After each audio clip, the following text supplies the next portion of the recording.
নারীদেরকে সম্মানিত করার জন্য ফ্যামিলি কার্ড দিবেন নারীদের হাতে। আপনি এক হাতে ফ্যামিলি কার্ড, আরেক হাতে আমার মায়ের গায়ে হাত, এই দুইটা আমরা দেখতে চাই না। মারা মিছিল করে আপনাদের কারো কাছে ফ্যামিলি কার্ড চায় না। এই মারা ইজ্জতের সাথে বাঁচতে চায়।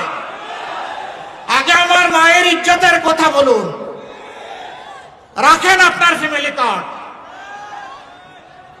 আমার মায়ের ইজ্জতের বিনিময়ে কখনোই ফ্যামিলি কার্ড হতে পারে না।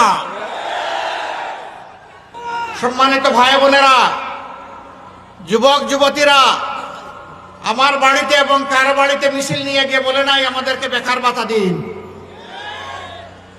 আমরা তাদের হাতে বেকার ভাতা তুলে দিয়ে তাদেরকে অপমানিত করতে চাই না।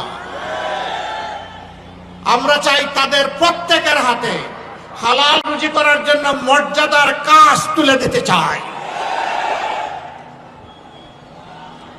আমাদের যুবকরা যুবতীরা গর্ব করে বলবে, আমি বাংলাদেশ, এটি আমার প্রিয় বাংলাদেশ। এই বাংলাদেশকে দিতে চাই, নিতে চাই না। হ্যাঁ, রাষ্ট্রের যা দেওয়ার তা রাষ্ট্র দিতে বাধ্য থাকবে, কিন্তু সেটা মর্যাদার সাথে ইনশাআল্লাহ। আমরা সেই শিক্ষা, সেই দক্ষতা, সেই প্রশিক্ষণ, সেই কাজ ইনশাআল্লাহ যুব সমাজের হাতে তুলে দেব।